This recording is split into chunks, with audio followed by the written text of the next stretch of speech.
Hello.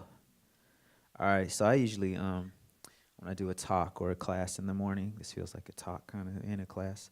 I start out with some music because it's a good way to let you know about what I do, and it's a good way to help me wake up. So today is no different. Yeah. This song is called Domestic Imperialism. It's about the changing city where I grew up.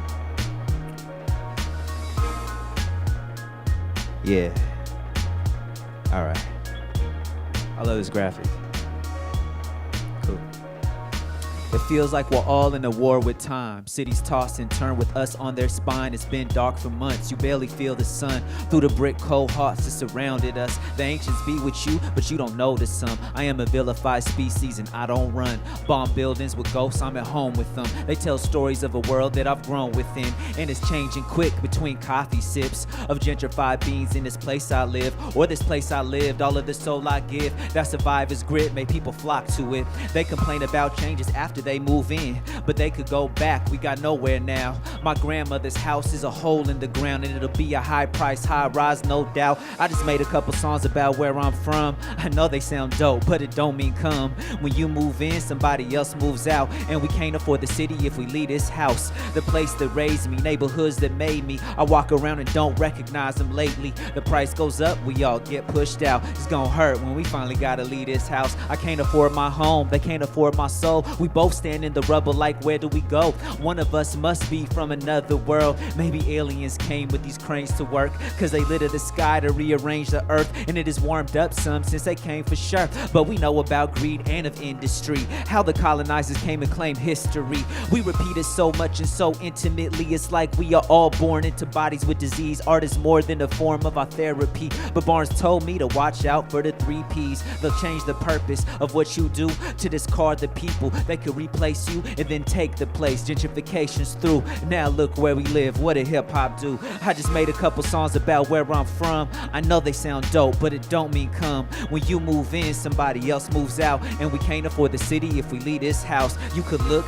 listen, but don't move in. Spend money with the mom and pop businesses, but when you move in, somebody else moves out, and we can't afford the city if we leave this house.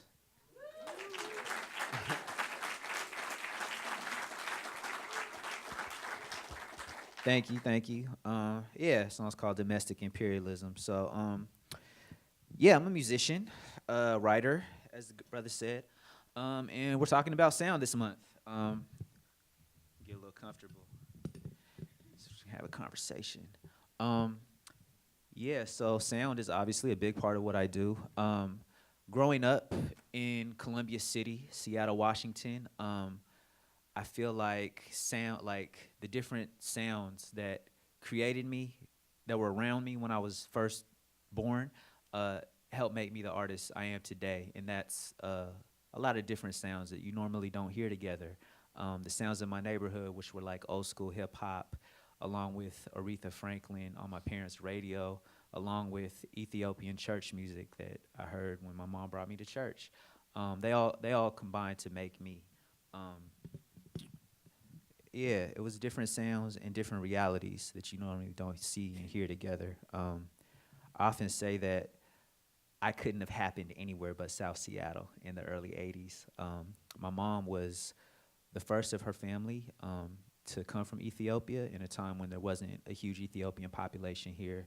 My father, Scottish, Irish, Native American, a Vietnam War vet who only felt comfortable in South Seattle at the time, and they met each other through organizing. Um, so there was that. The reality of being in a household that was mostly Ethiopian, um, and having to cross my mother's doorstep, it felt like a portal to a different world where inside the house was one reality, outside was a different reality. And living in the South End, going to school in the Central District, these were neighborhoods that were at war with each other when I was growing up. So growing up, I felt like hip hop music that I listened to was the only thing that made me feel like I wasn't alone, and that I wasn't crazy. Um, I've always wanted to just give that feeling back, the same feeling that hip hop gave me. Um, and I talk about this a lot. I talk about it in middle schools now, actually.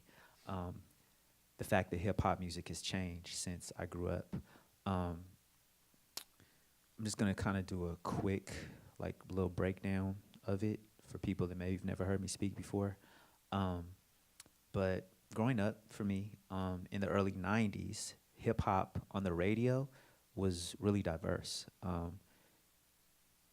I started rapping in '96, for example. 1996 is also one of my favorite years in hip hop. Groups like the Fugees and Tupac and De La Soul and A Tribe Called Quest and Biggie and Busta Rhymes and all these different artists had incredible albums that would come out every single week. There'd be a new album out that sounded different from the album that you heard last week. And it was almost like the difference and the uniqueness of stories in music are what made it dope, are what made it appealing. Um, and in 1997, I remember I was in high school. Um, the music on the radio just changed, and the amount of releases changed like overnight. I was like, what happened? And it wasn't until 10, 15 years later that I realized there was a law that was signed in '96, which was called the Telecommunications Act. It gave corporations unlimited control over the amount of radio stations that they could own. Um, so prior to '96, I think one corporation could own something like 20 radio stations in a given market. And after that, there was an infinite amount of radio stations you could own. Um, it's interesting now. I teach in middle schools. I teach in all different age groups, but middle schools are kind of one of the most interesting ones that I teach in because I do this workshop. It takes about an hour about media literacy for middle schoolers, and I use radio and hip hop as an example because it's something that kids are into. Um, and when I start these classes, I don't go in with any of my judgments or any of my views or anything. I just go into these middle school classes and ask a series of questions. I'm also just genuinely interested in what they have to say. And they surprise me every time. So I ask, what kind of music do you listen to? You get like a majority of them that listen to rap in some way. And then I ask who their favorite artists are. And without fail, like there's an assortment of artists that get mentioned and it changes from like class to class, year to year. But you always get a collection of artists that were popular in the '90s and a group of independent artists. And I think that's fascinating that like Tupac is still one of the most named artists of that these middle schoolers are saying is their favorite rapper, and he died before they were born. I then ask them, what do you guys think about the radio? And middle schoolers will tell you everything that's wrong with the radio without fail. They know what's happening. They know that it's the same song happening over and over again. They know that the songs aren't about anything every single time. And I don't have to tell them anything. I then ask them, like, have you guys ever heard of Clear Channel? And they're like, nah, what's that? So then I get to kind of educate them a little bit on what media consolidation means. Do people know what I mean when I say media consolidation in Clear Channel, even in this room? Is there anybody that doesn't? Okay, there's a few. Good. So Clear Channel is, so I talked about the Telecommunications Act that was signed in 1996 and how before that, one corporation could only own a amount of radio stations. After '96, one corporation could own all the radio stations if they wanted to, and Clear Channel came about. It was not started by DJs. It was not started by musicians. It was started by used car salesmen that looked at time on a radio the same way they looked at a used car on a lot as little chunks of advertising time they could sell. And they own like every station, like a Cube 93. In every single city in America, there's some cities where they own every radio station on the dial. They recently like rebranded themselves as iHeartMedia. A lot more people know them as iHeartRadio now. But yeah, they run a monopoly on the radio. And it's the reason why you'll hear the same playlist going from city to city, the same 5 songs over and over again. It's this model that the music industry has kind of been functioning off of since like 96. And like hip hop is just an easy example to point at. And I use it because I'm a hip hop artist. Like it's what I know. But media consolidation is a problem that it's something that just exists. I think it's a problem across all forms of media, all forms of music, what have you. And the problem is this. So just using hip hop as an example, right? The majority of the songs that you hear on the radio now are about two or three things, right? I don't think that it's negative to make those songs, but I think it's damaging that there's not a diversity of stories in the radio anymore. Without that diversity of stories, the way we learn about ourselves and each other is incredibly limited. And when with media, if like the only thing, if the only access, right, that you have to another group of people completely different than your own happens through the media, and the media is controlled by two or three corporations that also don't have any contact or not informed by the community is making those stories, it's so easy for people to get demonized. It's so easy for people to become a caricature and not real people with nuance. And it's so easy for laws to get passed that also, it feeds into mass incarceration. Like if an entire population in the United States is only seen through the mainstream media as criminals, then there's gonna be an entire population that thinks we need to build these jails to lock them away. There was an article that I thought was brilliant by an independent hip hop artist named Homeboy Sandman. It was called Jailhouse Rock, and it talked about hip hop in prison for profit. And in that article, he says a lot of the same things that I say in these workshops about media consolidation, how it's 232 media executives that control the information diet of 270 million Americans. But he brought it a step further, and it's well researched with a lot of different like links that you can go into about how the same people that are making the most money from media executives basically also have the biggest shares in the private prison industry. Now, when you take that in, and if you don't know about the private prison industry, please watch Ava DuVernay's 13th. It's on Netflix right now. It's a great like educational tool. When you take that in, it's like, and you look at the way black and brown people are portrayed in the media, you start to see rap music as lifestyle marketing for prison. And that's something that's happened since the 90s till now. So yeah, that's a little bit about how the music has changed on the mainstream level. Obviously, I've never had a major record deal, but I still have a career. I've still been able to put out multiple albums and travel the world. That's because in 1997, there was an independent hip-hop movement that also started taking off. And that's the school that I came up in, the whole independent media ethos of like do-it-yourself, kind of go around the industry and connect to your audience on your own. And I was also of the generation that first started using the internet to reach an audience. And it was great. It changed everything.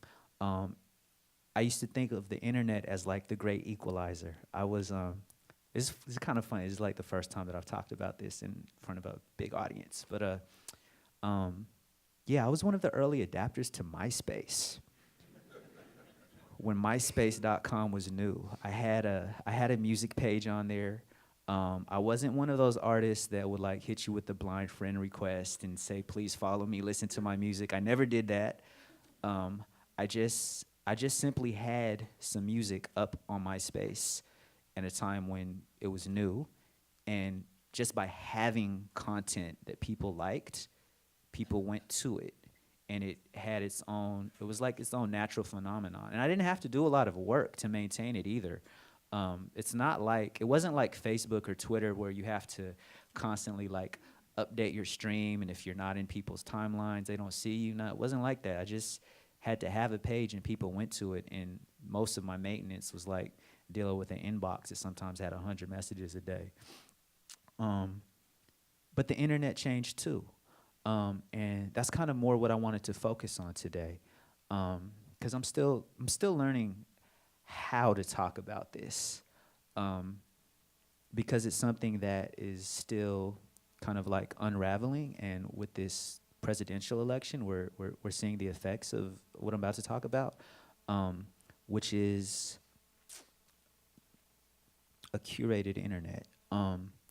So MySpace obviously like crashed because people were spamming the hell out of everybody, and I don't know. At the end of it, I said, "Wow, MySpace has turned into a parking lot after the show, where nobody's there. There's just flyers everywhere." Um, Somebody else said that, by the way. I didn't come up with that. I just thought it was brilliant. I would credit them right now, but I don't remember who said it. Um, and people went to Facebook and they went to Twitter, and and that introduced the timeline. Um, the timeline, I feel like, has completely changed the internet, and I think it's kind of in a bad way now because, well, with the way that Facebook specifically like exploited it, because so now your friends, right, basically curate your internet experience for you. If going to Facebook is the first thing that you do when you get on the internet, right? If you look at the timeline, um, but it's dangerous, and Google does this too because it's a lot like the radio in that when Clear Channel took over the radio, they stopped trying to break new artists. They stopped trying to invest in new artists. They stopped trying to take risks on different stories. They just looked at what sold last year. How can we replicate the thing that sold? The same exact thing is happening with the internet now, with Facebook and Google specifically, but I'm sure other websites are using the same thing, but these are the two tech giants I'm going to talk about today. Um, with the algorithms, right? On Facebook, what you see in your timeline is pretty much Facebook is trying to guess which you'll like, which you'll click on based on things that you clicked on before. Same with Google. Like if I search for a term and you search for the same term, our results are going to be completely different because Google is trying to guess what we like based on what we saw before. So what that creates is entire communities where we're not gaining new information. We're not gaining access to different stories because these tech giants are trying to pre-select what we'll like based on what we liked before. And I think that that's really dangerous. Another question that I ask middle schoolers when I talk about radio is I ask how they access music now. And I hear a lot of Spotify, Pandora, SoundCloud, YouTube. It's basically all streaming, which is fine. But when I think back to the way I got music when I was in middle school, it was so different because my mom would give me $1.25 every day for lunch. That's how much the school lunch costed back in the day. I realized that if I saved my $1.25 every single day and not eat lunch, I could buy a tape every week. So I did. I didn't eat lunch. Middle school, high school, up until I had a job. Like all lunch money went to music. But that's how much I valued music, that I sacrificed eating to get it. Nowadays, it's like a generation has all of the world's music at their fingertips. And they're letting the computer kind of decide what songs they're going to listen to. It makes me realize in a really real way that the value of music is completely different just in one generation. I feel like the same thing has happened with the truth. And with this last presidential election, we've seen that the value of truth is completely changed now. So what do we do with that? Is kind of the question I have today. I don't have an answer. Um, but before we can get to an answer, I think it's important to diagnose the problem. Um, and yeah, that's kind of what I got actually. I do think there's hope, and I look to hip hop again for hope. Um, we were talking about Chance the Rapper earlier, because I was playing music before you guys came in here, and I think Chance, not just by himself, but he's a popular name, um, is a symbol of hope. Um, Most of my favorite music this year, 2016, came out of Chicago.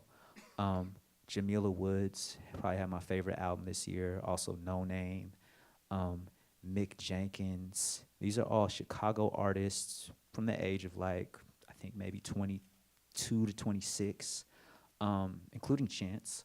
And they all came together around a kind of like an after school or outside of school program. Um, Now, what I love about their music, aside from it just being really unique, a lot of different stories, and then being a crew that came together around a youth program, is they're all independent and they all put their music out for free. Like they reached millions of people and went completely around the industry. With Chance as being like the most popular member of that collective, he got nominated for what, like 7 Grammy Awards this year, and it's the first time that that somebody got nominated for a Grammy Award for a piece of music that wasn't even for sale. Um, I think that there just needs to be more stories like that of like reaching people while going around the industry because this industry just totally isn't made for us. And that's true for music, but I think that's true for the news, film, like all forms of media. If it's controlled by a few that aren't letting in other diverse voices, we have to find the change and be the change and that we want to see and bring others with us, you know? Yeah, that's kind of what I got. I was hoping to spend most of this time on question and answer, if that's cool. There's this really cool ball that I've never seen before. There's a microphone inside of this ball. So instead of passing a mic, it's a mic ball. Pass the ball. You talk into the black part. There's a mic in there. And you could toss it around at people, but don't throw it too hard because we don't want to break the microphone. And it's a little weird because you won't hear anything coming out of this or the speakers when you talk. This is just for the video, okay? So it's working, I promise you. Who's going to go first?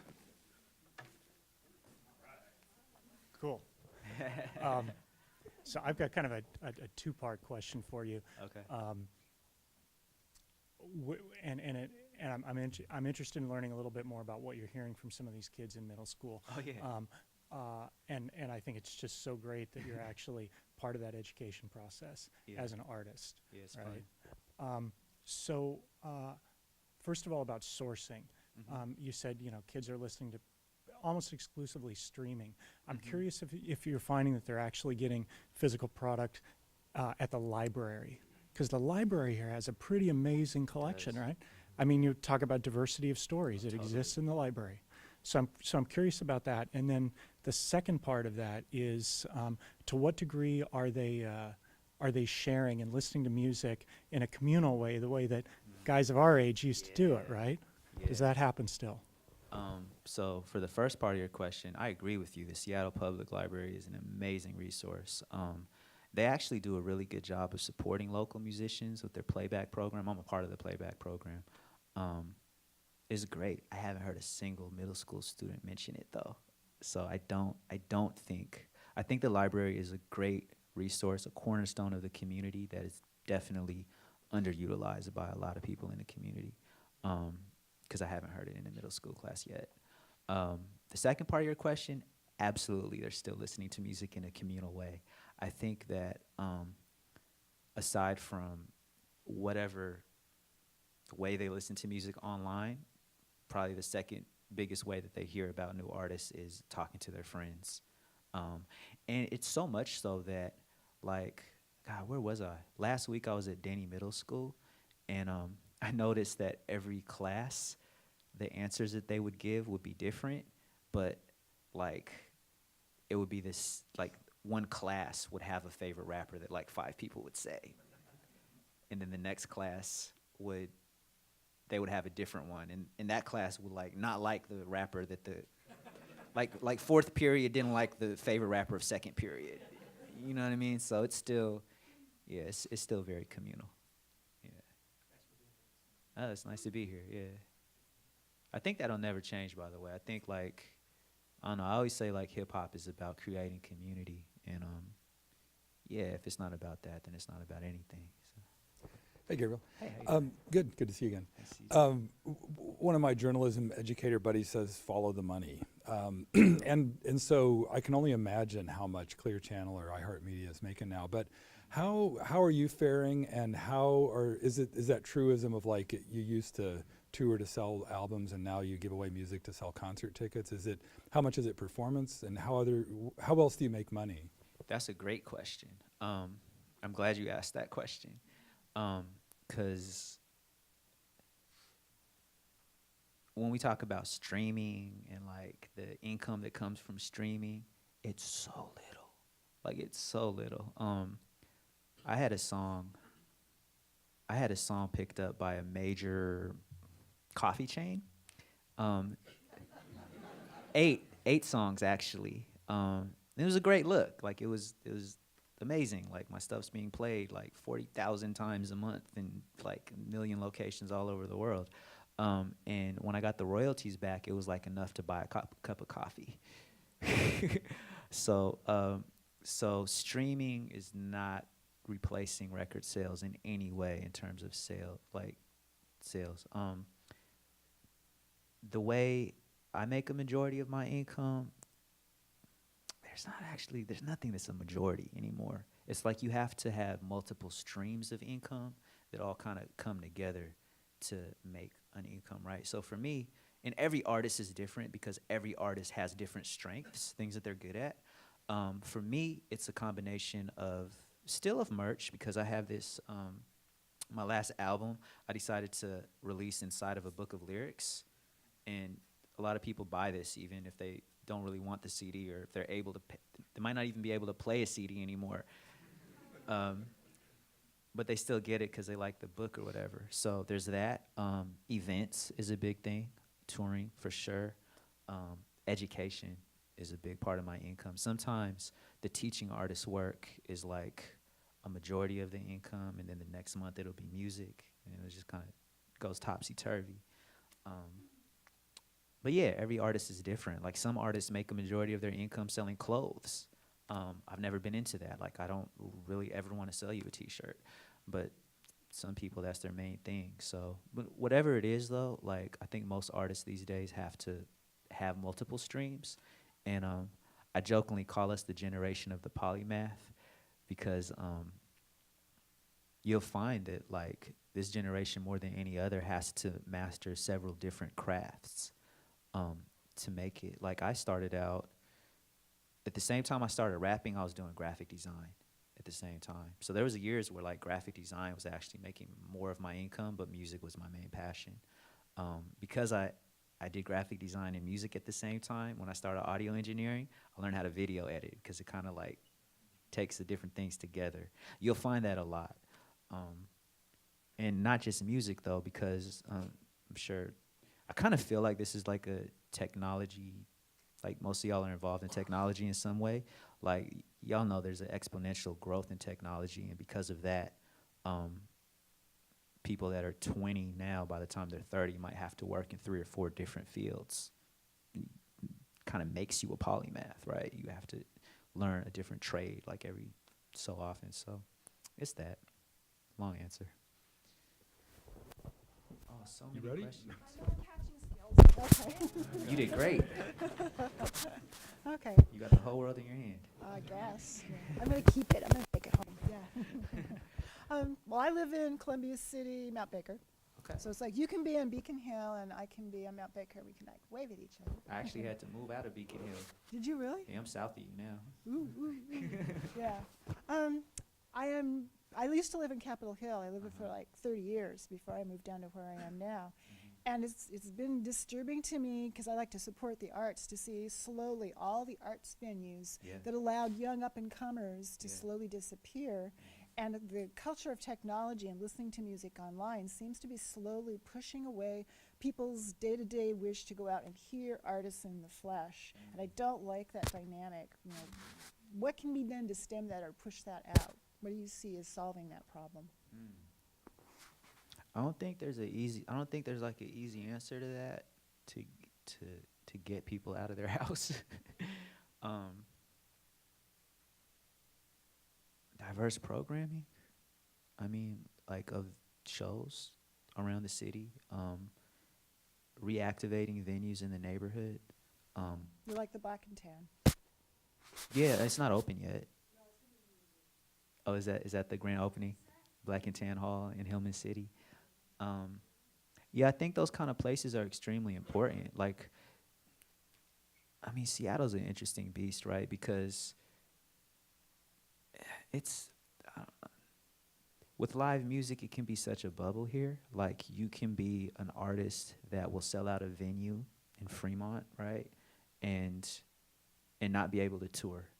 And touring artists come to Seattle all the time. And they'll sell out venues in other cities and come to Seattle and just have a lukewarm reception, or it's an interesting thing. I think that for hip hop, there's definitely like a monopoly of like venues that major touring artists go to, and those venues are like Capitol Hill, Fremont, and downtown. And if you're a rebel like me, and you just want to perform in the neighborhoods where you grew up, there's not a lot of like venues for you. And because Seattle's a small city, if you piss off the wrong people, you're not getting booked for anything. So it's an interesting thing. I think just like the point of the whole talk was like having a diversity of stories, I think to foster that, like inside of the city, to cultivate that locally, which we do need to do, I think there also needs to be a diversity of venues, a diversity of people that are invested in creating shows, a diversity of promoters, just a lot of different like options for music to happen. And if more people have the same tools to create the events, I think the people will come. That's my 2 cents, but I don't think it's an easy answer. I don't think there is an easy answer, because we're competing with Netflix, like, in a rainy city. Gabriel, to that point, I think it's all that, but it's also on us too to go out more. Yeah. And that's kind of my philosophy. It's like however much I'm going out is not enough. And I think we could all think that. Yeah. Sorry, I hear you. I'm just watching the microphone get tossed behind you. Hey, Hey, how do you discover new music? how do I discover new music? Man, I am a nerd. Like, I spend way too much time on the internet. I check a lot of music blogs. I check like my favorite artists, like Facebook and Twitter. I look at who's collaborating with who. Like, I'll research an artist. I'll look at their Wikipedia page and say, wow, who produced this track? Like, what else did they produce? Like, I really go to find new art. I think I'm an anomaly. I don't think a lot of people do what I do. But I don't know, if you're into it, like you'll research it. One of my favorite artists is a rapper producer by the name Odyssey. He had a great quote about music today, where he said, there's 2 kinds of people that are spoon-fed music and people that search for music. I guess I'm one of the kind that search. There's nothing wrong with being spoon-fed either, except you might get fed poison. Not judging you, just worried about you.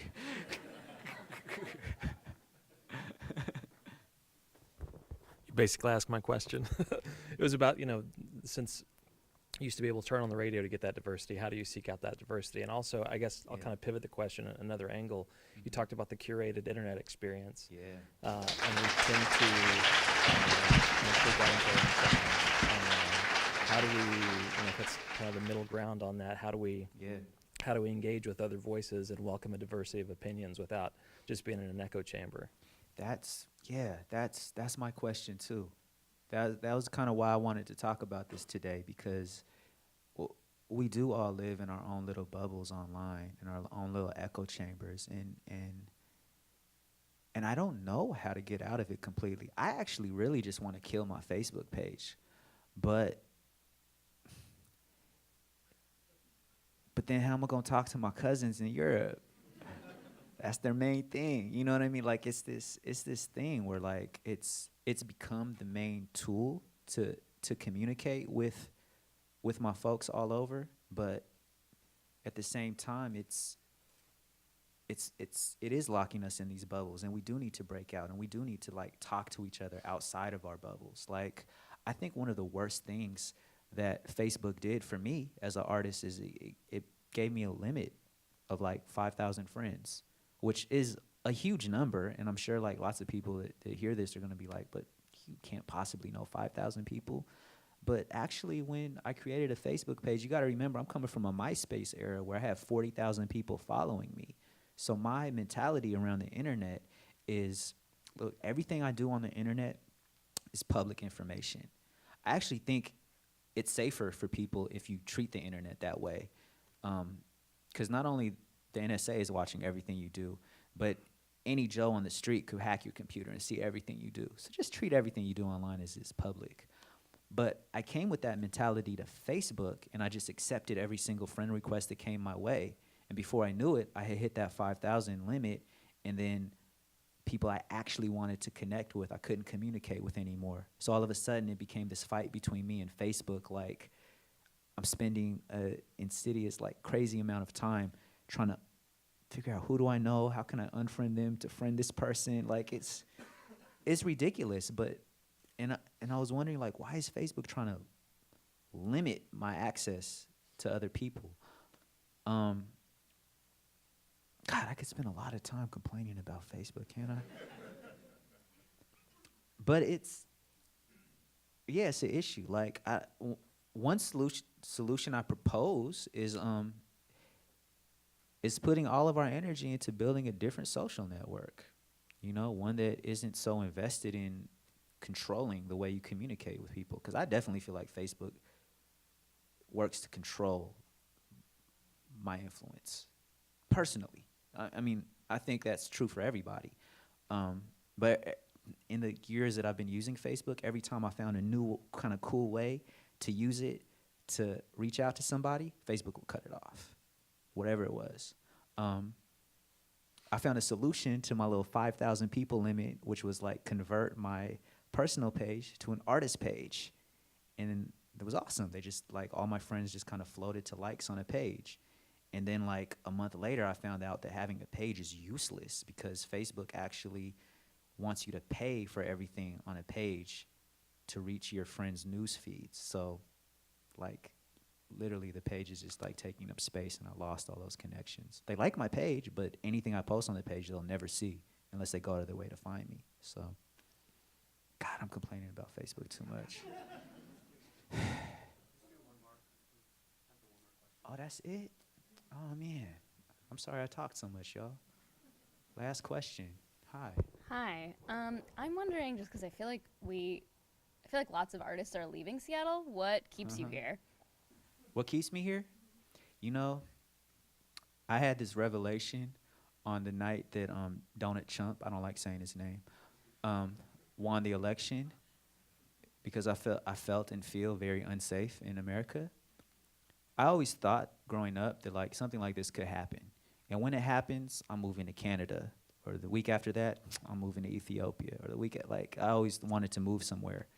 When Donald Trump won the election and I felt unsafe in America, I realized that there's nowhere in the world that I want to be except for South Seattle, because I know my neighbors, because I feel safe in my neighborhood in a way that I don't feel safe anywhere else, because I feel like we'll look out for each other. I know people from different walks of life, and there's nowhere else I'd rather be right now at this time, at this moment in history. For me to create that community that I have in the neighborhood where I grew up somewhere else would probably take like 10 or 15 years. And we might not have 10 or 15 weeks before you need to call on a stranger to support you right now. So that's literally what is keeping me in Seattle right now. When I had to leave Beacon Hill, which happened in June, I made a music video to that song that I performed at the beginning of this talk. And in the music video, it's my actual move from the neighborhood. I actually didn't think I'd be able to afford the city. So it's kind of like, it's lucky that I was even able to stay in South Seattle. But it's just because I've been here for so long, and a friend of mine who owned a place heard I was looking and reached out. So that's what got me to stay here. But that's what keeps me here. I'd be really sad if I had to move. Damn, is that it? Thank you, guys.